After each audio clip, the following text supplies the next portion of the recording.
ನಮಸ್ಕಾರ ವೀಕ್ಷಕರೇ, ಶ್ರೀಗರಿ ವಾರ್ತೆಗರಿಗೆ ಸ್ವಾಗತ. ನಾನು ನಿಮ್ಮ ಗ್ರಹೇಶ್ವರ ಗಾರ್ಡಿಗೇಂದ್ರ. ಜುಲೈ 20, 2025 ಮೈಸೂರಿನ ಚಾಮುಂಡಿ ಬೆಟ್ಟದಲ್ಲಿ ಪ್ರಸಾದ ವಿತರಣೆ ಕಾರ್ಯಕ್ರಮವನ್ನು ನಡೆಸಲಾಯಿತು. ಈ ಸಂದರ್ಭದಲ್ಲಿ ಕಿರಣ್, ಕಲ್ಲಟ್ಟಿ, ಪ್ರವೀಣ್, ಸಂತೋಷ್, ಮಂಜುನಾಥ್, ಮಂಜು, ರಾಜಶೇಖರ್, ಪ್ರಸಾದ್, ಪ್ರವೀಣ್ ರಾಜ್, ಪ್ರಜ್ವಲ್ ಹಾಗೂ ಪ್ರಮೋದ್ ಸೇರಿ ಹಲವರು ಭಾಗವಹಿಸಿದ್ದರು. ಸರ್, ಈ ಸಂದರ್ಭದಲ್ಲಿ ನಾವು ಮೈಸೂರು ನಾಡಿನ ಜನತೆಗೆ ಒಳ್ಳೆಯದಾಗಲಿ ತಾಯಿ ಚಾಮುಂಡೇಶ್ವರಿಯಿಂದ ಅಂತ ಕೇಳ್ಕೊಳ್ತೀವಿ. ಈ ಪುಣ್ಯ ಸಿಗೋದು ಬರೀ ಮೈಸೂರು ಜನತೆಗೆ ಅಷ್ಟೇ. ನಮ್ಮಂಥ ಯುವಕರು ಇದಕ್ಕೆ ಚೆನ್ನಾಗಿ ಸಪೋರ್ಟ್ ಮಾಡಿ, ಅದರಲ್ಲೂ ನಮ್ಮ ಸ್ನೇಹಿತರೆಲ್ಲರೂ ಏನಾಗುತ್ತೆ ಹೇಗಾಗುತ್ತೆ ಅಂತ ಪ್ರಸಾದದ ಬಗ್ಗೆ ಎಲ್ಲ ಯೋಚನೆ ಮಾಡಿ ಈ ಥರ ಪ್ಲ್ಯಾನ್ ಮಾಡಿ ಮಾಡ್ತಾ ಇದ್ದೀವಿ. ಒಟ್ಟಿನಲ್ಲಿ ನಾವು ಮೈಸೂರಲ್ಲಿ ಇರೋದಕ್ಕೆ ತುಂಬ ಖುಷಿ ಆಗುತ್ತೆ ಸರ್. ತಾಯಿ ಚಾಮುಂಡೇಶ್ವರಿ ನಾಡಿನ ಸಮಸ್ತ ಜನರಿಗೆ ಎಲ್ರಿಗೂ ಒಳ್ಳೇದು ಮಾಡಲಿ ಅಂತ ಕೇಳ್ಕೊಳ್ತೀವಿ ಸರ್. ಸರ್, ನಾವು ವರ್ಷ ಮಾಡ್ತಿದ್ದೀವಿ. ಸುಮಾರು ನನಗೆ ತಿಳಿದಂಗೆ 14-15 ವರ್ಷದಿಂದ ಮಾಡ್ತಾ ಇದೀವಿ ಸರ್. ಹೌದು, ಖಂಡಿತ ಸರ್. ನಾವು ಇಲ್ಲೊಂದು 15 ಜನ ಇದ್ದೀವಿ. ಇನ್ನೂ ಒಂದು 4-5 ಜನ ಬರೋದಿದೆ, ಅವರು ಬರ್ತಾ ಇದ್ದಾರೆ ಸರ್. ಸರ್, ಅದೇ ಆಷಾಢದಲ್ಲಿ ತುಂಬಾ ಜನ ಕೊಡ್ತಾರೆ. ಸೊ ನಾವು ಆಷಾಢದ ನೆಕ್ಸ್ಟ್ ವಾರ ಎಲ್ರೂ ಸಮಯ ಸಿಗ್ತದೆ ಭಾನುವಾರ ಅಂತ ಅಂದ್ಬಿಟ್ಟು ಈ ರೀತಿ ಕಾರ್ಯಕ್ರಮ ಹಮ್ಮಿಕೊಂಡಿದ್ದೀವಿ. ಹೌದು ಸರ್, ನನ್ನ ಹೆಸರು ಪ್ರಮೋದ್ ಅಂತ. ನಾವು ಜಯನಗರ, ದಟ್ಗಳ್ಳಿ, ರಾಮಕೃಷ್ಣ ನಗರ ಎಲ್ಲ ಕಡೆನೂ ನಮ್ಮ ಬಳಗ ಇದೆ, ಹುಡುಗರು, ಸ್ನೇಹಿತರು. ಒಳ್ಳೇದಾಗಲಿ ಸರ್ ಎಲ್ರಿಗೂ.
ಮತ್ತೆ ಮುಂದಿನ ವಾರ್ತೆಗರಿಯಲ್ಲಿ ಭೇಟಿಯಾಗೋಣ.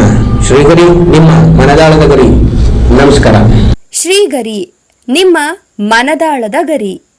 ಶ್ರೀಗರಿ, ನಿಮ್ಮ ಭಾವನೆಗಳ ಗರಿ.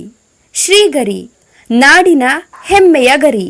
ಮನೆ ಮನಗಳ ಗರಿದು ಶ್ರೀಗರಿ, ತನು ಮನ ಧನಗಳ ಗರಿದು ಶ್ರೀಗರಿ, ವಿಶ್ವದ ದೇಶದ ನಾಡಿನ ಗರಿದು ಶ್ರೀಗರಿ.